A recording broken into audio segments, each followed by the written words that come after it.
Hello, Hello, Mario. how are you? Wonderful. Good evening, Chaim.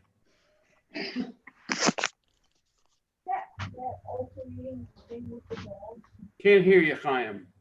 I'm here. Oh, there you are.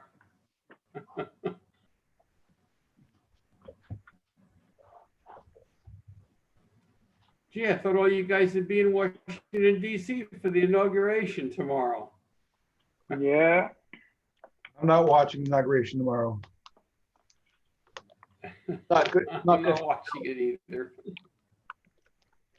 Huh? Not good for my health. Who's being inaugurated? Who's coming? Who's in? Well, Obama? Is it Obama? I think it's Obama. No, he's coming. Clinton, or maybe Mrs. Clinton.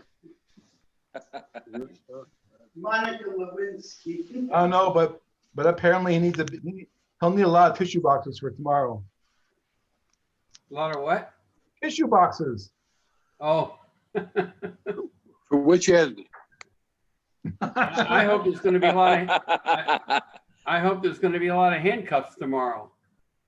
Yeah, it's wishful thinking. Yeah, well, it is. It's wishful thinking. That's been the rumor now for weeks now. Yep. It'd be hilarious if it actually came true. It would be unbelievable. So tell me, what's the purpose of signing in the Insurrection Act if nothing's going to happen? Because he didn't sign the Insurrection Act. What? Because he didn't sign it. I think he did. No, he didn't. No? No. If he did, he wouldn't be saying goodbye and wishing him luck and all this kind of stupidity. Well, all right.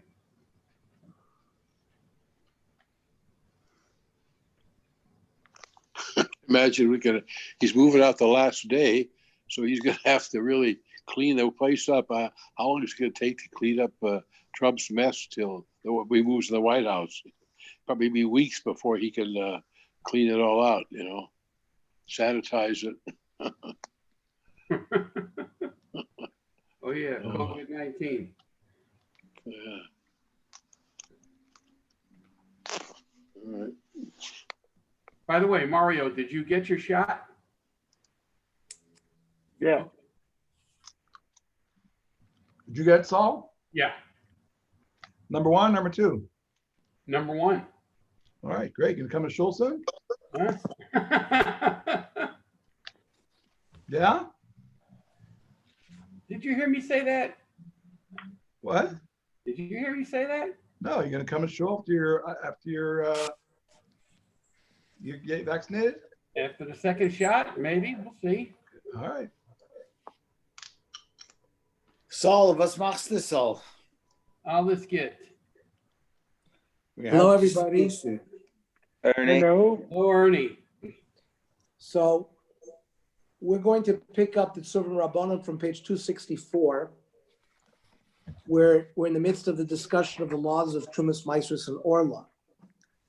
I'm going to review. I want to learn the Rambam and the Ravid again, because I think it'll set the stage for tonight's shiur.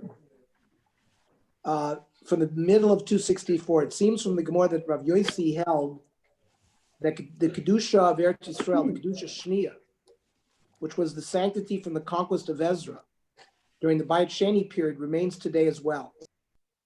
And therefore, the obligation of Trumah Maaser would be derisive even nowadays. The other opinion, in contrast, held that the Kedusha Shniya does not remain, and the obligation of mitzvahs atluyos ba'aretz would be only Rabbanon. The Rambam, which we're going to quote below, rules against Rabbi Yossi, as he states that Truma nowadays is only obligated midrabanan, and the Kedusha from the time of Ezra did not last. His reason is that the Torah obligation applies only when the majority of Am Yisrael lives in Eretz Yisrael, which he derived from the mitzvah of Chala, which was, we had learned in the previous year, also only applies midaraisa in Eretz Yisrael if the majority of Jews live there. Therefore, even if in theory the obligation could be da'araisa following the destruction of the Beis HaMikdash, that means even if we held that the Kedusha Shniya was not bottled, that it was still active, there would be no din deraisa Trumas and Maasros because the majority of Klal Yisrael don't live there. Says the Rambam, HaTruma Bizman Hazeh, Afilu b'makom shechziku oil bevel. Even in Eretz Yisrael, places where the Ezra Aliyah held sway. Afilu b'mei Ezra einim natorah midivrayim. Even in the times of Ezra, it was midrabanan, because we know only 29,000 people came up with Ezra. The vast majority of world Jewry were still living in Bavel. She'ein l'cha truma shel Torah ela Eretz Yisrael bilvad. Vizman shekol Yisrael sham, sheneber ki tavo bias kulchem, kishahayu b'Yerusha Rishona, like when we first inherited the land when we went in with Yoshua. Ukemoshe natin lachzor b'Yerusha shlishis.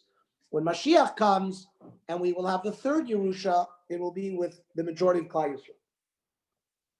Lo kishahayu b'Yerusha shniya shaita b'mei Ezra. Shaita bias miktsasam was only partial coming.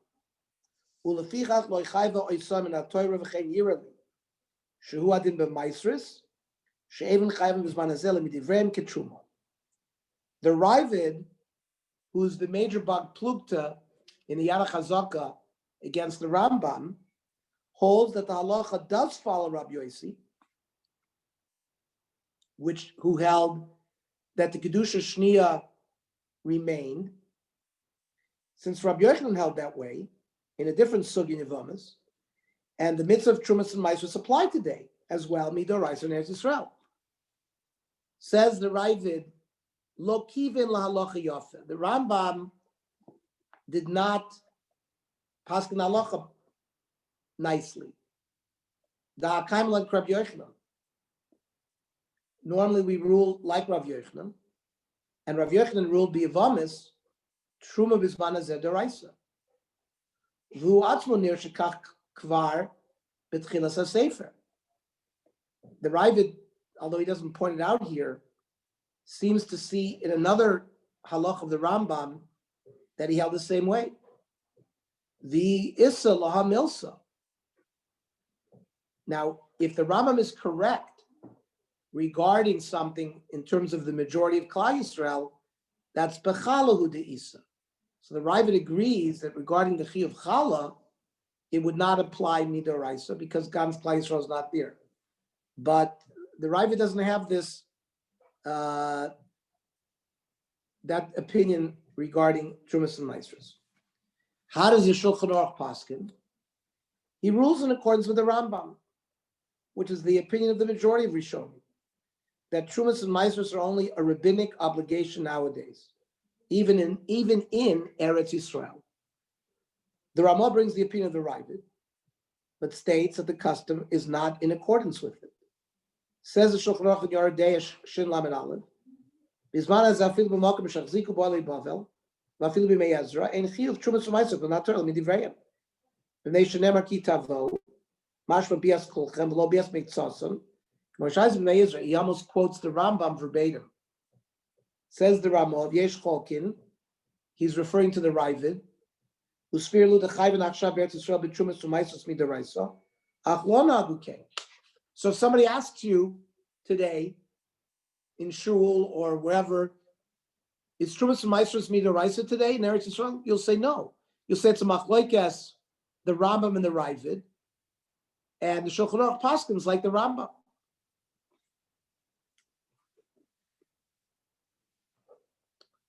Now, what fruits and vegetables are obligated in Trumas and Maasros?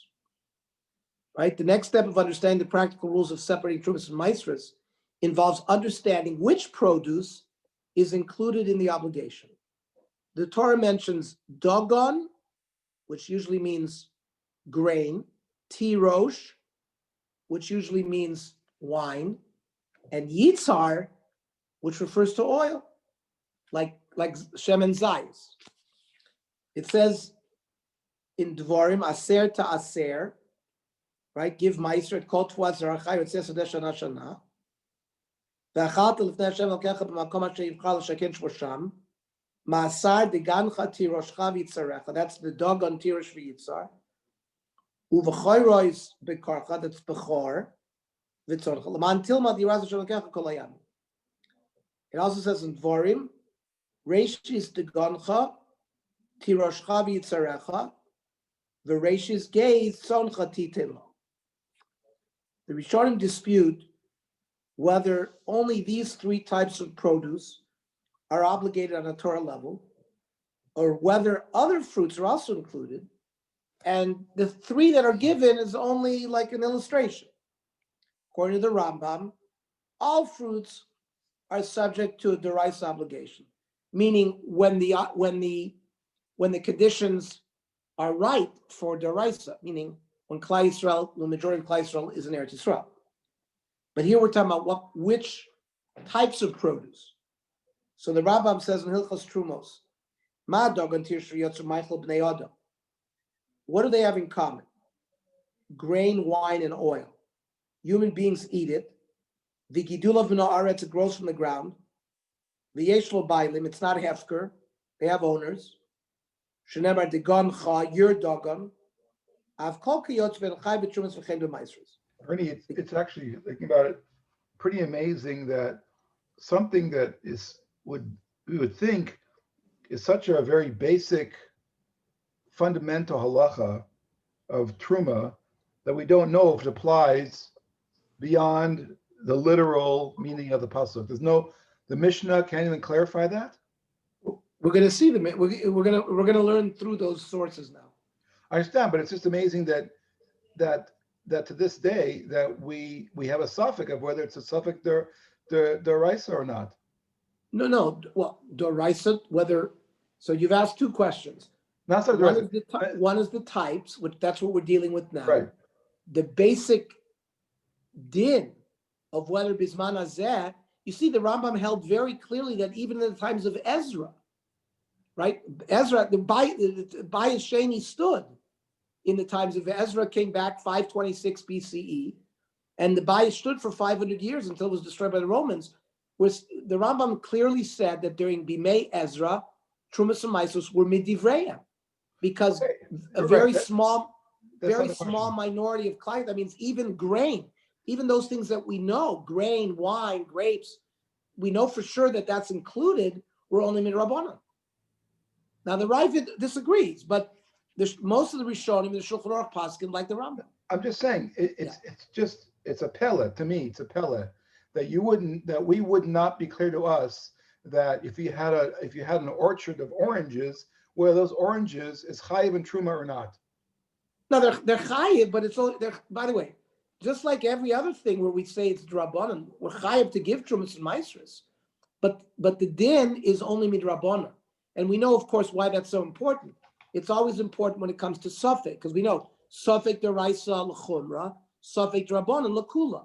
So just the chayim, it's practically you still have to give trumas and maasros. So it wasn't a suffix; it's just a gzera drabanan. They said that they would gzera on other kinds of not a gzera. Once there's a din of trumas and maasros.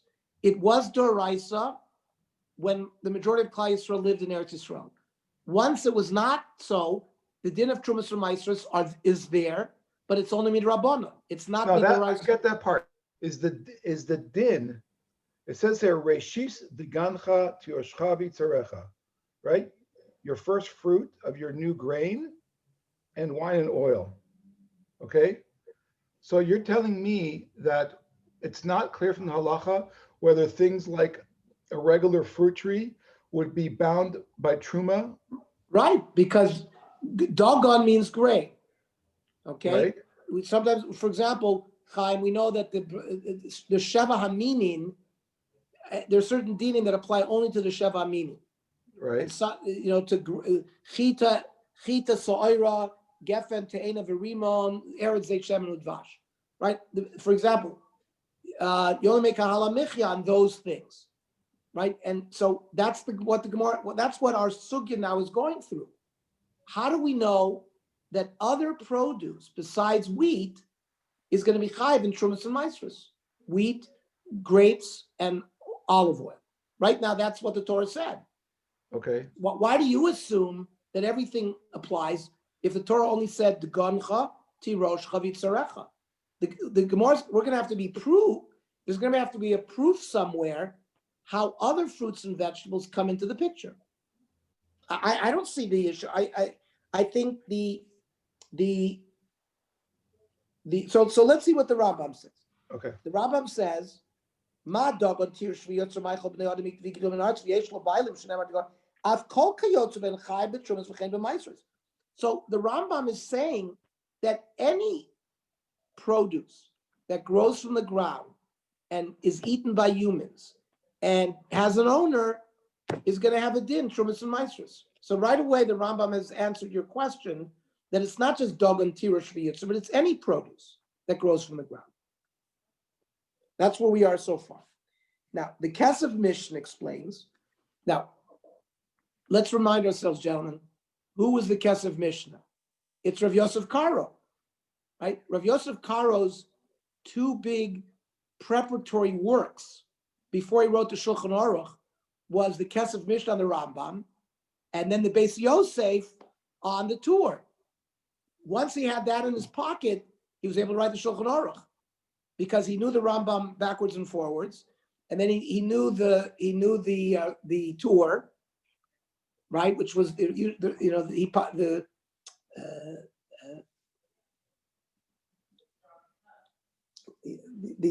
Rav Yaakov Balaturin, the son of the Rosh, usually, Paskin, he brought down the Shittas of the Rosh and the Rif, sometimes the Rambam, and Rav Yosef Karo, that he made the Shulchan Aruch with that sort of triumvirate. But it's very important to remember that the Kesef Mishnah, which was the main commentary on the Yad HaChazak of the Rambam, was written by Rav Yosef Karo, sort of preparing him to write the Shulchan Aruch. So the Kesef Mishnah explains that the Rambam understood the pasuk as giving 3 examples of produce subject to the mitzvah. But the mitzvah is not limited only to those 3. But we're going to see, Chaim, that's a machlokes and how to understand the Rambam. That's how the Kesef Mishnah learned. Mash Malay Rabbeinu, Shechayavim in Torah, the Afu Bishakasu Dogan Tir Shviyitzor, Sova Rabbeinu, the Rambam held, the Lav Dafka. It's not just those 3. Elahu Adin Lechol Dedami Lahu. Anything that is similar. What's the similarity? The Rambam gave us the Gedorim. It's got to grow from the ground, and it's got to be human food. The Ravid disagrees and holds that the Torah limits the Dorais obligation to the 3 types of produce mentioned, but to no others. It's not that you don't have to give Trumas and Maisros, but the din of Trumas and Maisros by other produce is only midrabanan. You have to give it, but it doesn't have a Dorais status. And that's always important to know, mainly because of Safek. Because if there's ever a doubt, by Drabanan, you can go Lakula. Now, whether the obligation for other produce is Dorais or Drabanan, Chazal derived the principle for which types of produce were included in the obligation of Trumah Maaser from the 3 mentioned in the Torah. The Mishnah in Maasros explains that the general guidelines are that any item that is known as food, an item that is guarded by the owner as belonging to him and grows from the ground, is obligated in Trumas and Maasros. Says the Mishnah, Klal Amru b'Maasros, Kol Shehu Oichel, V'Nishmar, V'Gidula V'Naaretz Chai v'Maasros. Says the Bartanura, right? The Meforish on the Mishnah, V'Nishmar L'Mu'utei Hefker, Shein Lo Balam Shishmeru. For example, if the owner was mafkir his field, so Trumas and Maasros don't apply anymore. V'Gidula V'Naaretz L'Mu'utei Kmenu Pitrios. For example, mushrooms are parasites that were considered by Chazal not to really grow from the ground, that they grow from the air. The rule that ownerless food is not subject to the obligation of Trumas and Maasros is also codified by the Shulchan Aruch. Says the Shulchan Aruch in Shin Lamed Aleph, Hahefker, Patrim et Trumas and Maasros. Okay, that's where we are so far. So if somebody asks you, is the obligation of all produce d'oraisa d'Rabbanan. So you'll also say it's a machlokes between the Kesef Mishnah's understanding of the Rambam and the Ravid's understanding of the Rambam. The Kesef Mishnah says yes, they're all midoraisa. The Ravid says no, it's only dogan tirish v'yitzar. So it's totally machlokes. But now, what is the status of vegetables? Although vegetables are considered food grown from the ground and are guarded, but it seems that the obligation for Trumah Maaser was only Drabanan, as evident from the Yerushalmi. Says Yerushalmi in Maaser, Aser Tases Kol Tvua Zarecha, Yerokos Minayin, Isi Ben Yedoimer HaMaaser LiYerokos Midivreyen. So already in the times of the Tanoim, the Trumah Maaser taken from vegetables were only midrabanan. And the Rambam rules that way. Hayirokos, Aval Pishen Michael Adam, Einan Chayavim b'Maaser Sela midivreya. Lefi shenemer b'Maaser Tvua Zarecha. Tvua is grain, b'chayotze b'aval Hayirokos, Einan b'chlala Tvua. Vegetables and Tvua are two different things. V'chein yirli shu adin mitruma. Shoi nemer bar degon chati rosh chavitzarecha kol adoim eleilu. About Trumah Sayeret midivreim kamaiser. So vegetables, it looks like l'chol deis is only midrabba. We should note that a bracha is still, this again goes to what Chaim is concerned about. A bracha is recited on separating Trumah Maaser from vegetables, despite only being obligated midrabanan. And the rules are generally the same as for produce obligated midoraisa.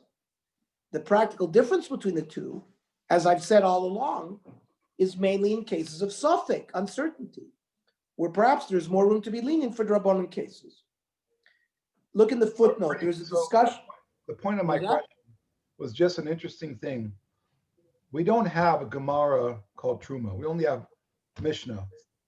Yes. Saying, if you look at the sources over here, normally we start with Chumash, and then we end up with, we continue with Mishnah and then the Gemara. Here we go, Chumash, we jump to the Rambam, and the only thing we bring down that's remotely related is a Mishnah and Maasros. And it's right. Well, Talmud, remember, Talmud Bavli didn't cover things that were not appropriate for Chutz La'aretz. That's why you don't have Masechtas. You have Yerushalmis on it. You have Talmud Yerushalmi on Maasros. Was there a Talmud Yerushalmi on Truma? Yeah.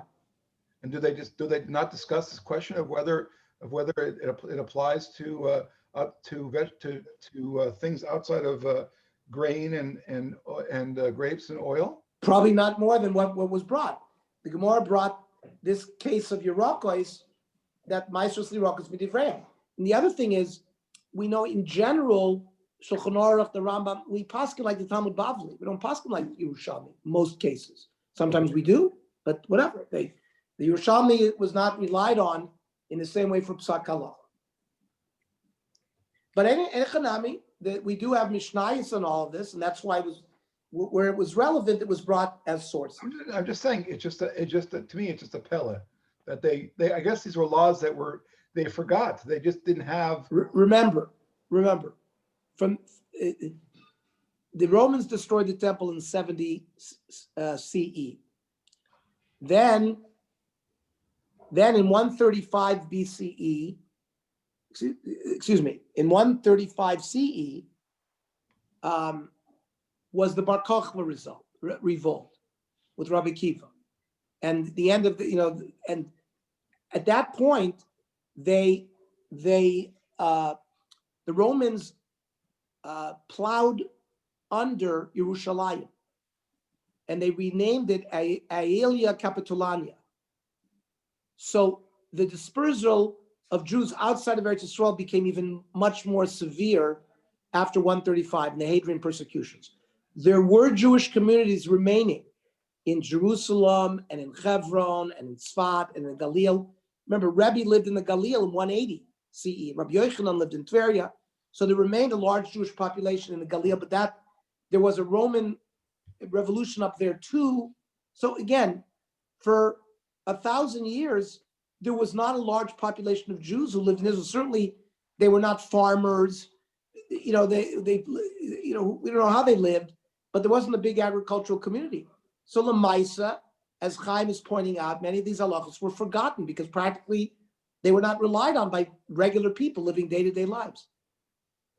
Like we remember a lot of our halachos because we live them year in, year in, year in. We repeat it every year, Pesach, every year Shavuos. It's day in and day out. But when we went through 1,000 years or more, right, they finally returned in 1450, late 1400s. So the big community came back to Tzvat, Rav Yosef Karo, the Ari, and let's say the last 500 years, it was much more of a Jewish presence in Eretz Yisrael. So that's why there was a lot of halacha to guide them. They had the Rambam, they had the Shulchan Aruch. It all came back. Okay.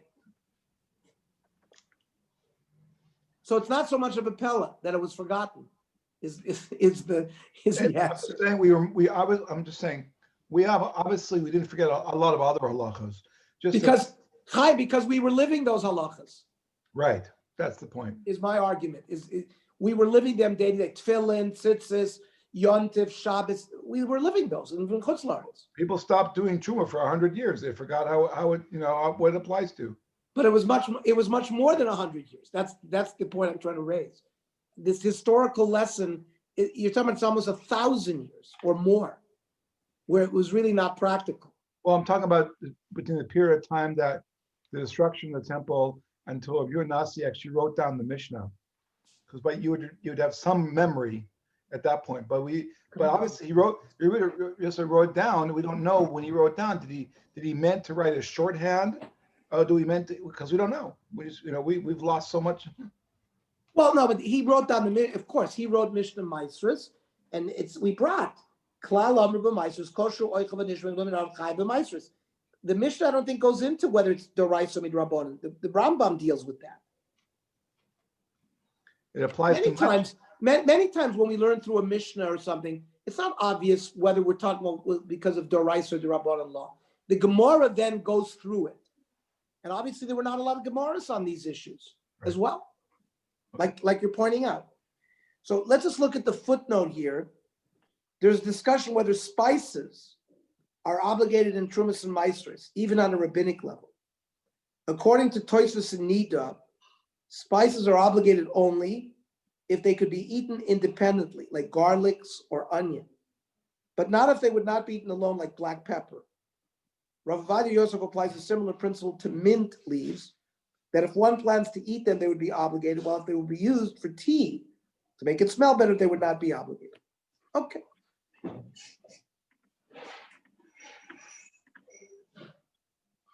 What about produce grown by a Gentile in Eretz Yisrael? An important issue is whether the produce grown by a Gentile in Eretz Yisrael is subject to Trumas and Maasros if a Jew later buys it. According to the Gemara in B'chayros, it seems that if the process of harvesting, which in the time of the Gemara was accomplished with grain by miruach, gathering it in piles and smoothing them out, if that process was completed by a Gentile, then it would be patur from Trumas and Maasros. It would be exempt. Says Masechta B'chayros, Amar Shmuel bar Nosson Rav Chanina, halokech tvolim mimurachim and oivik koichavim. A Jew buys produce from a Gentile after they had harvested it, gathered it, and smoothed it. Maasrin ve'hen shalom.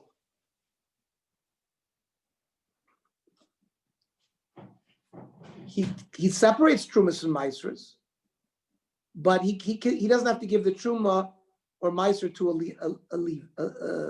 a coin or a Levi. The marchin and mikan man. Now, who smoothed it?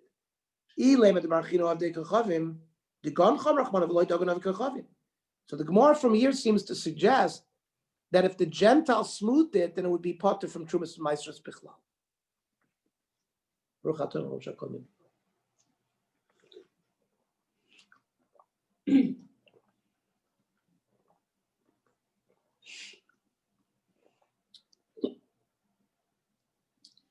The Shulchan Aruch rules this way, but notes that if the Jew completed the harvesting process, they are obligated.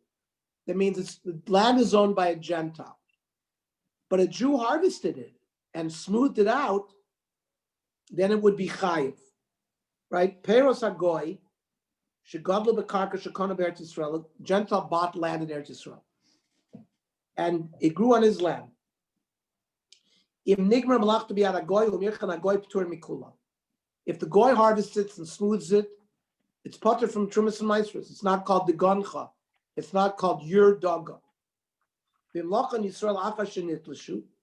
Let's say the Jew bought it after they were plucked from the ground, but koidim shetigmar malachim, but they haven't piled it up and smoothed it yet. And Gomer Yisrael chayavim umatrish Trumah Maaser rishon and Trumah Maaser. He has to separate all the Maasers. So based on this, any produce that was certainly grown and harvested complete by Gentiles would not be subject to Trumah Maasers. However, if Gentiles working for a Jew did so, which sometimes occurs in Eretz Yisrael, many poskim hold that Trumah Maaser should be taken on a drabanan level.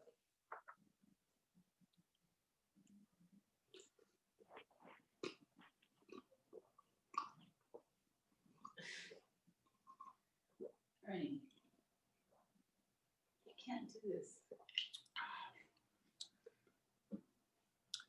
The different categories of Trumah and Maasers. Now that we have a basic idea of which produce is subject to the mitzvah of Trumah and Maasers, we can begin to discuss the different categories of tithes that must be separated. For each one, we will see how much is obligated to be taken according to Torah, according to Chazal, and what do you do nowadays? Trumah Gedol is the first of the tithes and is given to a Kohen according to Torah. The Gemara in Kiddushin states that Midaraisa, separating even a small amount of the produce fulfills one's obligation. Amar Shmuel, Chita achas poiteres sakri. You take one kernel of wheat, it potters the whole silo. The Mishnah in Trumas records that Chazal increased the quantity of Trumah given to the Kohen so that he receives a more respectable portion. What is Harold going to have to eat if we give him one kernel? Three options are offered as to how much one gives based on how generous a person wishes to be. Shir Truma, Ayin Yafeh, a generous person, Achas Ma'arboy, 1/40th. Beishama Yoimim Mishloishi. Habeinonis, Chamishim, 1/50th. Hara, stingy person, 1/60th. The Shulchan Aruch notes that nowadays, we revert back to separating only a kol shu, a small amount. The reason is, it's assumed that everyone is ritually impure, tameh, due to coming in contact with the dead, or with someone else who did come in contact with the dead. Since only Kohanim in their households may consume Trumah, and Kohanim today are in a state of Tumah, there is no reason to give the amount legislated by Chazal, since in any case the Kohanim may not eat it. Says the Shulchan Aruch in our Siman in Yordei Shin Lamed Aleph, Trumah Gedolah B'zman Hazeh, She Yomeres L'Sreifa B'nei Tumah. Trumah Gedolah has to be burned, just like we burn challah. Why don't we give challah to a Kohen? For the same reason. They're considered tameh, and therefore we burn it. So therefore, shiura kol shu, since you can get away to pater the produce so that it's not tevel anymore by just giving one kernel, you give the smallest amount. Now, in modern times, it's not always easy to burn trumah, as we don't usually make fires on a regular basis. Therefore, the Sefer HaKashra states that some are lenient to allow disposing of trumah in the garbage after wrapping it up. It means you don't just dump it in the garbage. You separate it, put it, wrap it in a paper, and then throw it away. Yesh makilim likrochas aperes biniyar, umachnisno sam lapacha ashpa, beprat k'shayta afrosha misafek. Particularly if you were separating Trumah Maaser misafek, no problem. Rav Avadia Yosef in the Chazon Avadia quotes the Chazon Ish that this is even permitted lechatchila if the amount of Trumah is less than a kazayas. Because of a Chazon Ish, she'afal pi shmeikra adin chayav l'sofa Trumah tmeya, even though you're supposed to burn Trumah tmeya, an noagim is banazel hakel b'kvura, we are lenient to bury it. Oh, she'iter or some sakit nylon, put it in a plastic bag. She'yir kavu sham it ne'shetar chalein l'barn b'sreifa. It'll rot on its own. We're not matriach you to burn it. You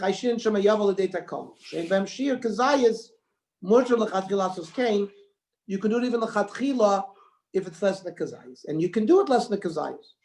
Since, as we said, The custom today is only to separate a small amount. It should be permitted according to this to always dispose of truma by placing in a plastic bag in the garbage, and this is indeed the common custom.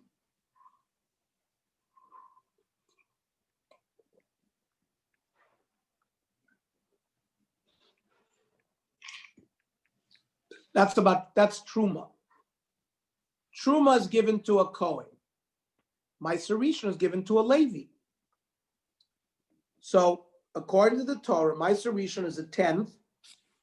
The word Maaser comes from the word eser, 10, of one's produce that is given to a Levi. It says, "V'aldiim tidaber v'amarta lehem, ki tichu me'et bnei Yisrael tal maaser asher natati lachem."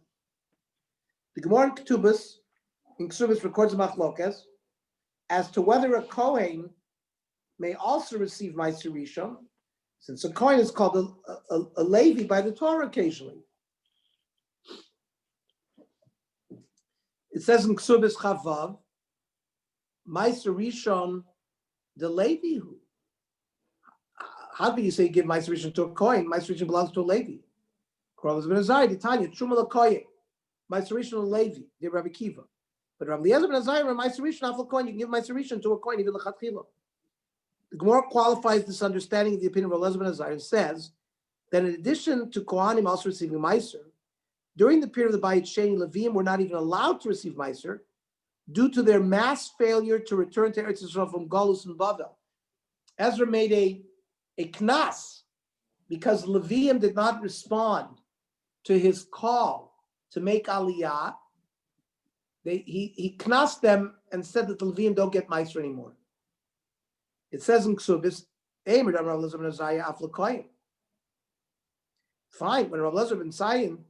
Eliezer ben Azariah said to give it to a Kohen, he meant also to a Kohen. But L'Kohen v'lo Levi miyamar, he didn't say give it to a Kohen in lieu of a Levi. It means don't give it to a Levi. The Gemara says no, in Basar de Kansinu Ezra. No, he meant give it to a Kohen only and not to a Levi, because Rabbi Eliezer ben Azariah was after the Knas of Ezra, who fined the Leviim to lose their Maaser because they didn't make Aliyah.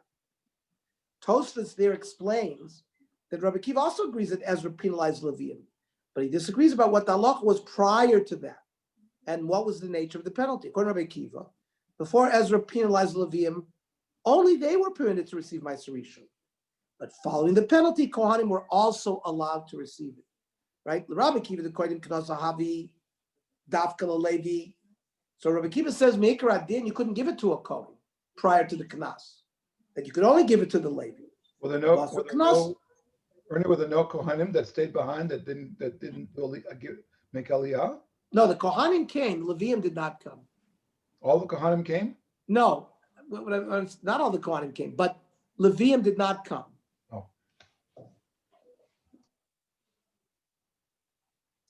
That means it's Machlokes Rabbi Kiva and Azariah whether or not a Kohen is also called a Levi. According to Rabbi Kiva, Maaser Rishon was dafka prior to the Knasim of Ezra. Maaser Rishon was given to a Levi, not to a Kohen. A Levi is a Levi, a Kohen is a Kohen. According to Rabbi Eliezer ben Azariah, a Kohen was also designated a Levi. And you could pater yourself by giving Maaser Rishon to a Kohen because he's also from the Shevet Levi. So that's the Machlokes. So what is the halacha for us following the period of Ezra? Did the penalty on the Levium continue? Or does the halacha revert back to the original guidelines? Although from Tosfos and some other Rishonim it may seem that the penalty remained, the Rambam rules that the penalty applied only during the times of Ezra, not afterwards. Ezra konas es Levim bismano, shelo yitnu lahan Maaser Rishon, elinasan lekohanim, lefi shelo alovim ol Yerushalayim. They didn't make Aliyah, so he gave them a knas. But the Rambam seems to be saying that was not a permanent knas. Based on this understanding, the Shulchan Aruch in fact rules that one gives Maaser Rishon to the Levi as the halacha, though the Ramah adds that some say one may give it to a Kohen as well, presumably because they hold that the penalty continued after the time of Ezra. That means after he gives the Trumah, he gives 1/10. So it would seem from here that nowadays we should in fact give Maaser Rishon to a Levi. or possibly a Kohen. Nevertheless, the custom of most is not to give it to a Levi. Why should this be the case?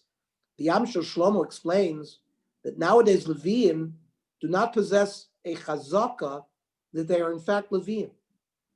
And those who assume that they are cannot prove their claim conclusively. And of course, we have a famous halacha in money matters, hamotzi mechaveiro alav haraya. If you want to extract a monetary thing from somebody, so you have to give proof positive. And if there's no proof, so if the Levi comes to you and says, give me Maaser, you can say to him, well, give me proof that you're a Levi. And since he can't withdraw this Maaser from you. Therefore, since the operative principle is that one who claims nine must prove it is his, therefore, there's no obligation for Yisrael to give Maaser to a Levi unless he can prove the claim. Rather, he may eat it himself. The Yisrael can eat it himself.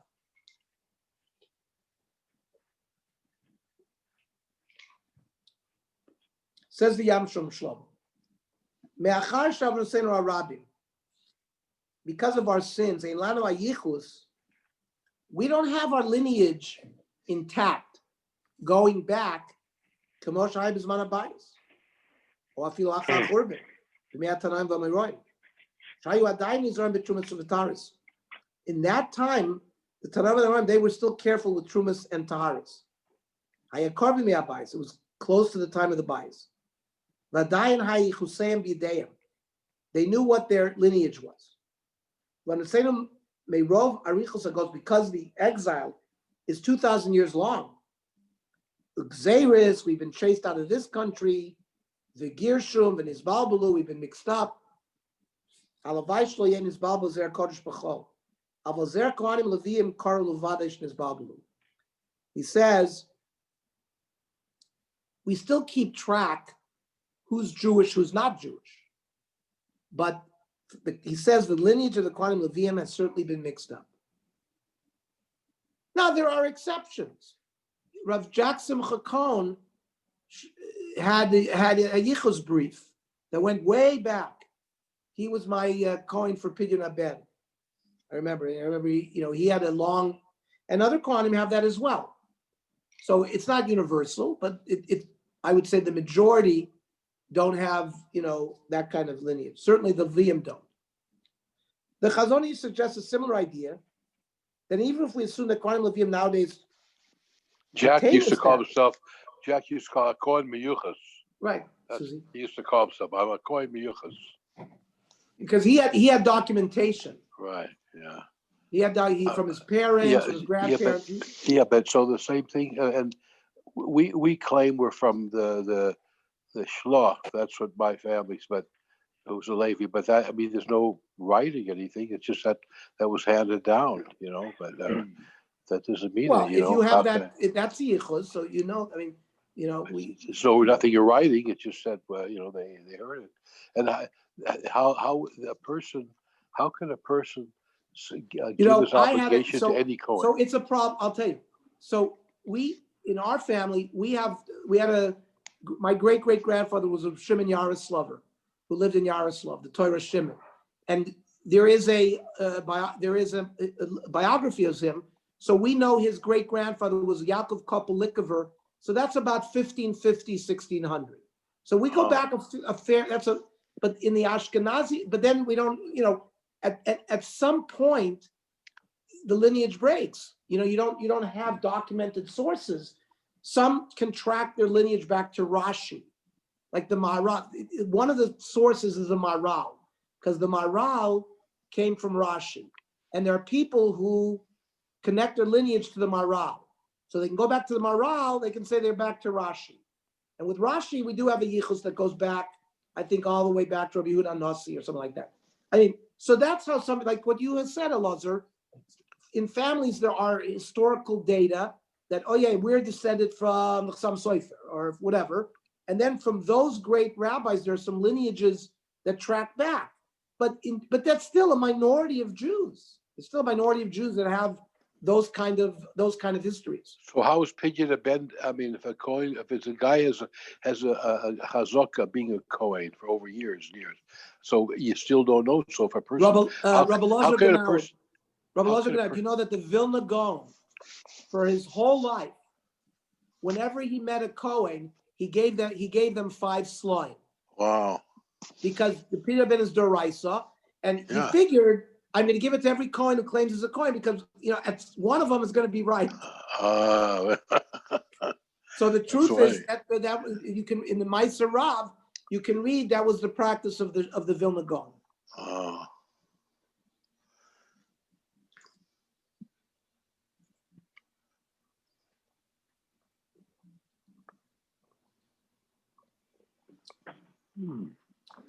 So this Yam Shel Shlomo is a very fundamental Yam Shel Shlomo. You should know where it is because the Yam Shel Shlomo is a major achron that we rely on in a major way.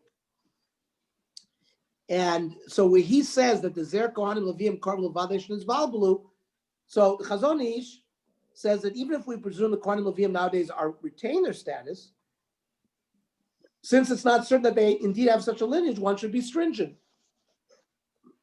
Yesh la'ayin, yesh etzleinu din nesinas truma v'chala l'koyin. Do we have to give our truma and chala to Kohanim today? Kivin she'ein lanu beit din. We don't have a formal beit din Sanhedrin amedagdikim shloyal and nesiyas kapayim l'torah piatzmo. We don't have beit din that stop a Kohen from getting aliyah of Kohen or go up to duchening. Roy shalolite lahem. So we don't have a beit din anymore that before a Kohen does something, we confirm his lineage. We don't have that today. We don't stop people from going up and get Kohen. We assume they have a chazaka that they have it. But says the Chazon Ish, it's proper not to give la'oisen sho'elam al piatzman. Right? Today, everybody goes up because of their own testimony that they're Kohanim. That's why in Eretz Yisrael, everybody burns their Trumah and their Chala. The Eina Nosan LeKohen. That's the practice. Says the Chazon Ish. That's the same reason why people don't give their Maaser to Leviim. They also don't go up because they went through a very careful investigation by Bezdin. So since we don't do that, we don't give them the Maaser either. On the other hand, many poskim. Now remember, Maaser given to a Levi did not have the status of Truma, meaning Truma, a Jew is not allowed to eat, a non-Kohen, on pain of Misa Bidei Shamayim. But Maaser, if you gave Maaser to a Levi, you could go over the Levi's house and eat it. There's no problem with eating Maaser. So that's why you eat it, you separate it, and you can eat it yourself. On the other hand, many poskim, such as the Sam Sofer, hold that Kohanim Leviim are assumed to retain their status halachically, even nowadays, in all respects, as evident from the fact that Kohanim still perform a Pidyon Haben, which is a Torah level obligation. Says the Sam Sofer, Umidina Kohanim Gmurim Ein. Our Kohanim are full-fledged Kohanim. Vuadin leftoitz habchoirim. Ru'uyim Ein. V'akol kalacha b'li pikpuk. So for this reason, Rav Mordechai Eliyahu in the Darchei Halacha writes that what should give Maaser Rishon, which can be eaten in a state of impurity, to a Levi nowadays. Though he too agrees that Truma may not be given to a Kohen due to the problem of Tumah. See, Maaser can be eaten in a state of Tumah, but Truma cannot. So that's why you always burn the Truma or throw it away. But the Mordechai Eliyahu says, Bizman Hazeh, since according to Sam Sofer, he says the Kohanim Leviim retain their status, so you can give it to a Levi. Hamasher Etzlo Maaser Rishon. If you keep the Maaser Rishon, Goizel Shevet HaLevi. You're stealing from the tribe of Levi. It's not from an individual Levi, but from basically Shevet Levi. If you have produce vadai that you know has not Trumas Maaser haven't been given, you should give it to a Levi. However, the common practice among many is often to rely on the opinion of the Chazon Ish and not give Maaser Rishon to a Levi, though there are some who are machmir to do so in accordance with the second view. Now, the Levi from the Maaser Rishon that you give to the Levi, he has to give Trumah to the Kohanim called Trumah Maaser.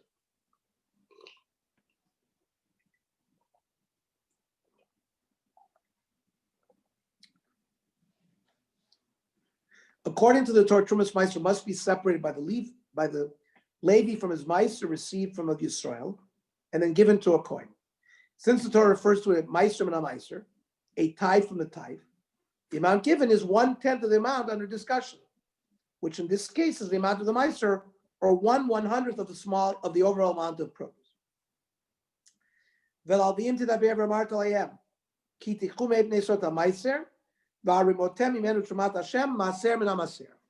Although in principle, Trumah Maaser is given by the Levi upon receipt of his Maaser, the Gemara in Gittin records the opinion of Abba Elazar ben Gamla that Trumah Maaser may be given by the original owner as well. The Chiyesh Reshut L'Bal Habayis L'Trom Trumah Maaser. Can the original owner give the Trumah Maaser on behalf of the Levi? Yeah. Abba Elazar ben Gamla Yi. According to the sheet of Abba Elazar ben Gamla, the time Abba Elazar ben Gamla Omer, Nechshav Lachem Trumaschem, B'shtei Trumas HaKotzav V'davar, Achas Trumah Gedol, Achas Trumah Maaser. It means there's two Trumos. There's Trumah from the original, and the Trumahs from the Maaser. L'Shem Sheish Reshus L'Bal Habayis, L'Trom Trumah Gedol, L'Kach Sheish Reshus L'Bal Habayis, L'Trom Trumah Maaser.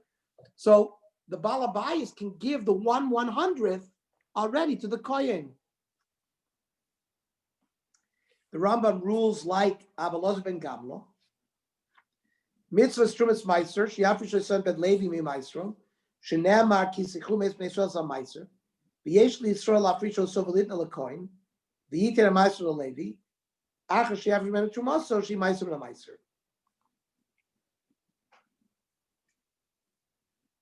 That means you give the Maaser to the Levi after you separate the Trumah Maaser from it. Okay. Now, during the first, second, fourth, and fifth year of the Shemitah cycle, Maaser Sheni is separated after Maaser Rishon. During the third and sixth year of the cycle, Maaser Ani is separated instead of Maaser Sheni. Those of us who've learned Daf Yomi, we see this almost every week. According to the Torah, during the times of the Beis HaMikdash, Maaser Sheni, produce, must be either brought to Yerushalayim and eaten there in a state of Tahara, or redeemed for money, which is then brought and used to purchase food in Jerusalem. Aser Taser is called Tuazarecha. You should eat it in the place that Hashem chooses. But if you live in Tel Aviv and you have 1,000 train loads and it's very far to schlep it, it's far away.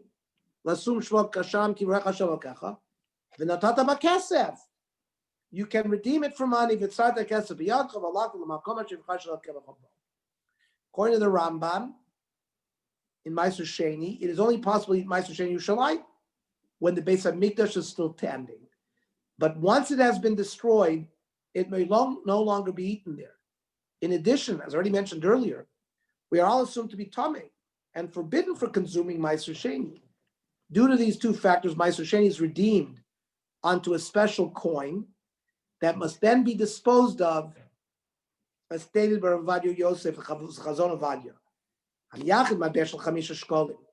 Person, he designates a certain coin worth 5 shkolim or 10 shkolim. L'chala Maaser Sheni al kol pruta min hamatbeya achin izmal min pruta l'chilu. That means you're going to transfer sort of a pruta's worth of the produce until you filled up the prutas from redeeming.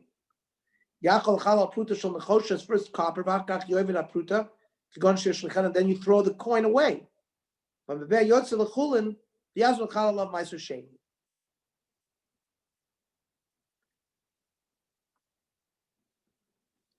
The halacha nowadays is regardless of the value of the Maaser Sheni one is separating, when it's redeemed onto a coin, only a pruta of the value of the coin is used up, such that one may use the same coin for redeeming Maaser Sheni multiple times until it reaches the value of the total coin. The halachas of the coin are complex, though, which is why many prefer to enlist in a keren. We're going to see in a minute what that means. So, in contrast to Maaser Sheni, Maaser Ani is given to the poor. The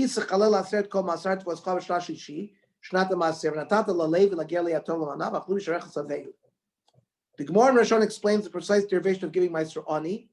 and its relationship to Maaser Sheni. Menani Mili, I don't have to give Maaser Ani. Amr Shuben Levi, Kisa Chalel Aser Kol Masar Tvascha. When you're finished giving all the Maaser, Bishanash Lishit in the third year, Shana Shein Bala Maaser Echad. Haketzad Maaser Rishon, Maaser Ani, or Maaser Sheni Yidbatel. You get rid of the Maaser Sheni and you replace it with Maaser Ani. So the Sefer HaKashrus summarizes the rules for Maaser Ani in the passage below, including who qualifies as poor nowadays, and how to address the fact that most poor nowadays would not want small quantities of one's produce as Maaser Ani. Bishtonim b'hem noig Maaser Ani shuvrash mitebel vadai. You give this Maaser Ani from produce that hasn't had Trumas Maasers taken. Nitin laniye, so you give it to poor people. Hufrish misafik, that we should also separate it from produce that is safik. Nishra Maaser, v'nechel b'dei bala peos. That, if it's possible, Tevel, you may eat, the owner of the produce may eat that Maaser. Now, what determines whether somebody's an ani? Hagdoras ani, kol she'ena mesuder b'farnaso k'dei mechaytom. He doesn't have sufficient livelihood for him and his family. Hu nei beisa smuchim al shulchano. So kayemet efsharut l'netilat Maaser ani b'derech kava. There's a way to give it to a Maaser ani in an honorable way. Lahalvod lani mesuyam. You can lend either an ani or li'irgun staka, or to an organization that gives charity. Schum kesef kefia erech hamishuar shel Maaser ani. You give the value of the money that's supposed to be given as Maaser ani. Sha'anim lahafresh b'mechal shana that it's going to use up in the whole year. U'lechopam la'achra miras hanusach maknim es Maaser ani la'oso irgun b'tor piron chelkei shel alva. He transfers ownership of the Maaser ani to the same organization as a partial repayment for the loan. The Maaser ani becoming the property of the poor, and the owner then retakes possession of it as payment for the loan. This option is explained in more detail in the Mishpatei Eretz, that the owner has another individual, not from his household, raise the Maaser ani up as a formal kinyan to transfer ownership of it to the poor individual and stock organization. He can then reacquire it back as his own as a partial repayment for the loan, which over the course of the year will be repaid through the total amounts of hafrosh of Maaser ani. So also, Hainu Yerakos who perish sha'avru derech shuk situnai, vegetables and fruits that have gone through a wholesaler, and maybe the Trumas Maaser were taken.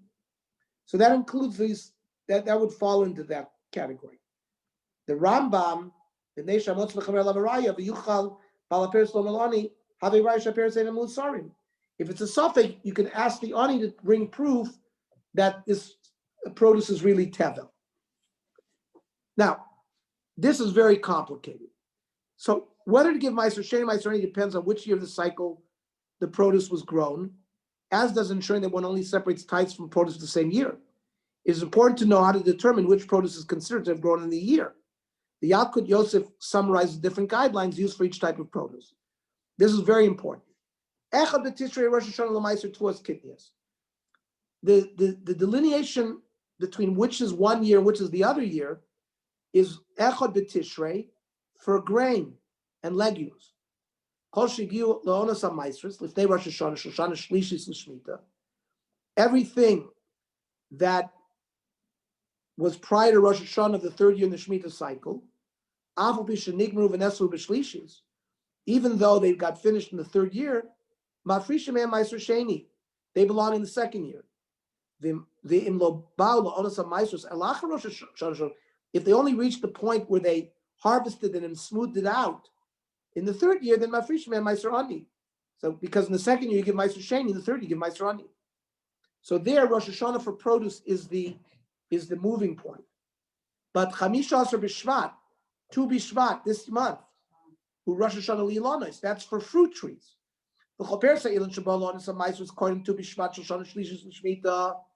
So if those fruits that were before Tu B'Shvat of the third year, even though it got finished and gathered in the third year, but if they reach the status of Maaser after Tu B'Shvat, then Maaser ani. The Chenim Ba'al some Maaser was according to Tu B'Shvat Shoshana Revius. If it's before the fourth year, you give Maaser ani. But if it end up loining some Maasers after Tu B'Shvat of the 4th year, then you use Maaser Sheni because that's what happens in the 4th year. What about vegetables? Bishas l'kititoso, when you gather it, that's when you give Maaser. If you gathered it in the 3rd year, even though it got finished, because you're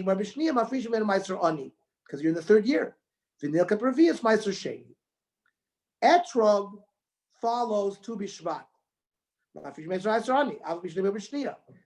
if it got picked in the 4th year, before the 5th year, you do Maaser Ani. But Nilkat Revius Lachar Tu B'Shvat. But if you harvested it in the 4th year after Tu B'Shvat, then it would only be Maaser Sheni. So Rav Eliezer Melamed explains that the stage of the time of the Maaser, what we call Oinus HaMaaser, is referred to here as the determining factor for grains, legumes, and fruits, is the stage of Chanata, which is the beginning of the growth of the fruit. That determines where we are before Tu B'Shvat or after Tu B'Shvat. Do we have the budding of the fruit? But there are 2 opinions as to what exactly when that is. Lemaisa, hashlava kovel gabi aperos, ushlava chanata. Now, what is that? Lo nichnas kan leprute agdoras chanat. He's not going to go into the details. Rak nemer ba'ofen klali sheyesh omrim shehiba in yeshirat alei aperach. It's when the leaves of the flower of the fruit fall off. That's one shot. When the fruit reaches 1/3 of its growth. For our discussion, whichever definition of chanot you use, those fruits that reach that point prior to Tu B'Shvat, belong to the previous year. And the Einlafish man, Trumah Maaser Tu B'Shvat. You got to keep them separate from those that reach that stage after Tu B'Shvat.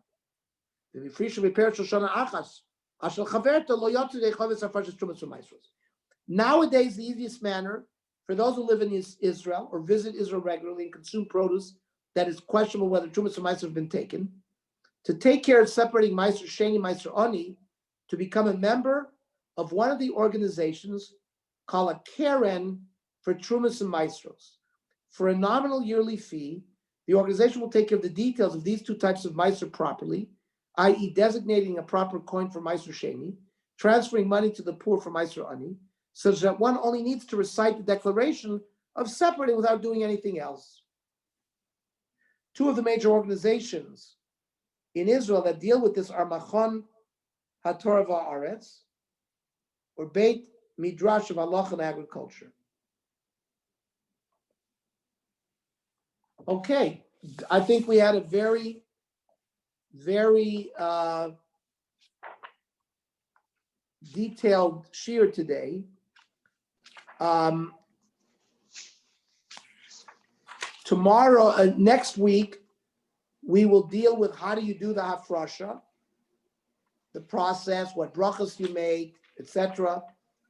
What's the din of Trumas Maaser and Chutz La'aretz, and what's the din of Orla, both in Eretz Yisrael and in Chutz La'aretz, which is very. We have a bunch of fruit trees in our houses. I'm sure all of you have the same. So Orla comes up all the time. Is it noig in Chutz La'aretz? Is it not?